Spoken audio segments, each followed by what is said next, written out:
हमारी मौत मराठों के हर घर एक नया सिवा एक नया संभव पैदा करेगी, लेकिन जब तू मरेगा तब ये तेरी मुगल सल्तनत भी मर जाएगी। भवानी पार्वती पतये हर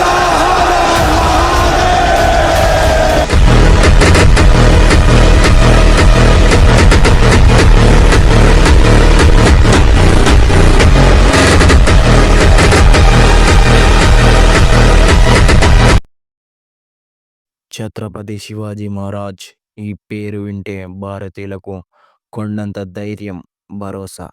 ఆయన కొడుకు సంభాజీ మహారాజ్ చరిత్రను ఈరోజు మనం తెలుసుకుందాం. హలో ఎవ్రీవన్, వీడియోలోకి వెళ్ళే ముందు నాది ఒక చిన్న రిక్వెస్ట్. వీడియో మొత్తం చూశాక లేదా వీడియో మధ్యలో ఎక్కడైనా మీకు కంటెంట్ వర్త్ అనిపిస్తే మన ఛానల్ని సబ్స్క్రైబ్ చేసుకోండి. Okay, let's start our video. Chhatrapati Shivaji మహారాజ్కి ఆయన మొదటి భార్య సాయిబాయికి జన్మించిన వాడే సంభాజీ మహారాజ్. 14 మే 1657లో సంభాజీ మహారాజ్ జన్మించాడు. ఆయన జన్మించిన 2 సంవత్సరాలకే వాళ్ళమ్మ మరణించడం జరిగింది అకస్మాత్తుగా. తర్వాత సంభాజీ మహారాజ్ వాళ్ళ నానమ్మ జీజాబాయి దగ్గర పెరిగాడు. వాళ్ళ నానమ్మ కొడుకును శివాజీ మహారాజ్ను ఎలాగైతే పెంచిందో మనవడును సంభాజీ మహారాజ్ను కూడా ధర్మపాఠాలు చెప్తూ అలాగే వీరుడిలా పెంచింది. సంభాజీ మహారాజ్ చిన్న వయసు నుండి యుద్ధ నైపుణ్యాలలో పట్టు సాధించాడు. 16 సంవత్సరాల వయసులో ఉన్నప్పుడే మొదటి యుద్ధానికి నాయకత్వం వహించి రామ్నగర్లో ఘనంగా విజయాన్ని సాధించాడు. అలా తన రాజ్యం కోసం, తన నేల కోసం చిన్న వయసు నుండే యుద్ధాలను మొదలుపెట్టాడు. ఇలా కొంతకాలం తర్వాత 1666లో సంభాజీ మహారాజ్ యేసుబాయ్ అనే ఒక అమ్మాయిని పెళ్లి చేసుకున్నాడు. వారిద్దరికీ ఒక కొడుకు కూడా పుట్టాడు. ఆ కొడుకు పేరు షాహు. ఈయన మరాఠా రాజ్యానికి 5వ ఛత్రాధిపతిగా చరిత్ర చెబుతుంది. సంభాజీ మహారాజ్ పెళ్లి తర్వాత 8 సంవత్సరాలకి జూన్ 6, 1674లో మరాఠా మొత్తం రాజ్యానికి యువరాజుగా ప్రకటించారు. అప్పటి నుండి సంభాజీ మహారాజ్ 1675-76లో గోవా మరియు కర్ణాటకలో ప్రచారానికి నాయకత్వం చేశాడు.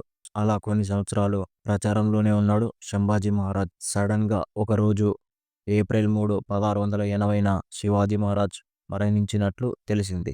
శివాజీ మహారాజ్ మరణం తర్వాత సంభాజీ మహారాజ్ను రాజు కానివ్వకూడదని, అలాగే సంభాజీ మహారాజ్ను తొక్కివేయాలని శివాజీ మహారాజ్ రెండవ భార్య సోయారాబాయి చాలా ప్లాన్లు వేసింది.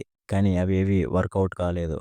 అప్పటికే మొఘళ్ళు మహారాష్ట్రపైకి దాడికి వస్తున్నందున ఇప్పుడు సంభాజీ మహారాజు వంటి బలమైన నాయకుడు అవసరమని అప్పటి సోల్జర్ సుప్రీం కమాండర్ సర్నోబత్ మరియు సోయారాబాయి సోదరుడు హంబీరావు సంభాజీ మహారాజ్ పక్కన నిలబడ్డారు. వారందరూ కలిసి ఆ యుద్ధం గెలిచిన తర్వాత జూలై 20, 1680న మరాఠా రాజ్యానికి సంభాజీ మహారాజ్ ఏకఛత్రాధిపతి అయ్యాడు. సంభాజీ మహారాజ్ మరాఠా రాజ్యానికి రాజు అయినప్పటి నుండి సంభాజీ మహారాజ్ 1681 నుండి 89 వరకు ఏం చేశాడో చూద్దాం. 1681లో దక్షిణ మహారాష్ట్రలోని ఉత్తర ప్రాంతంలో నాసిక్, బగ్లాన్లో మొఘల్ సైన్యాలు అటాక్ చేశారు 1686 వరకు. అయినప్పటికీ మొఘల్ సైన్యాలు ఏ కోటను కూడా సొంతం చేసుకోలేకపోయారు. సంభాజీ మహారాజ్ అంతలా వారితో పోరాడారు. గోవాలో మత మార్పిడిలు చేస్తున్న పోర్చుగీసులకు సంభాజీ మహారాజ్ వ్యతిరేకంగా పోరాడారు. ఇలా బలవంతంగా హిందువులను ఇస్లాంలోకి మొఘళ్ళు చాలా మందిని మార్చారు. మళ్ళీ తిరిగి వారిని హిందూ మతంలోకి తేవడానికి సంభాజీ మహారాజ్ ఒక కొత్త చట్టాన్ని ఆరంభించాడు. ఈ చట్టం వల్ల చాలామంది ఇస్లాంలోకి మారిన హిందువులు మళ్ళీ తిరిగి వారు హిందూ మతంలోకి రావడం జరిగింది. అప్పట్లో ఈ చట్టం చాలా బాగా మేలు చేసింది హిందువులకు. ఇది చాలా గొప్ప కార్యం అని చెప్పవచ్చు సంభాజీ మహారాజ్ చేసిన కార్యాలలో.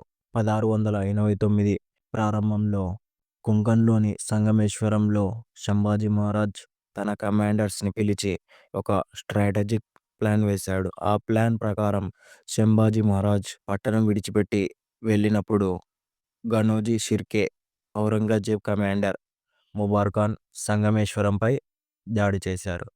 ఒక చిన్న సడన్ దాడి తర్వాత ఫిబ్రవరి 1న 1690 1989లో సంభాజీ మహారాజును మొఘల్ సైన్యాలు బంధించారు. బంధించిన తర్వాత సంభాజీ మహారాజును గోర్లు పెరగడం, నాలుకను కోసివేయడం, కళ్ళను పెరిగేసిన, చర్మాన్ని ఒలిచిన, ఇలా 40 రోజుల పాటు క్రూరంగా హింసించిన సంభాజీ మహారాజ్ ఔరంగజేబుల ముందు తల వంచలేదు.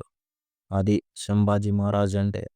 ఈ వీడియో వర్త్ అనిపిస్తే సబ్స్క్రైబ్ చేసుకోవడం మర్చిపోద్దండి ఫ్రెండ్స్.